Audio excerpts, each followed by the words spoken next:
ধরে বাতের কলা খাও তোমার বলবে সবাই খাচ্ছে ধরে বাতের কলা খাও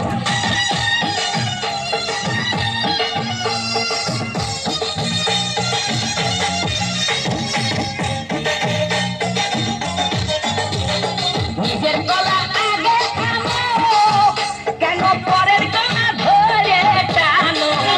বাবা নিজের কলা আগে জানো কেন পরের কলা ধরে টানো শেষের কলা এত খুললে কেন এবার বুঝাই দাও শেষের কলা এত খুললে কেন এবার যথেষ্ট ডান্স হয়েছে, সব কলা খাও সবাই হাততালি দাও একটা।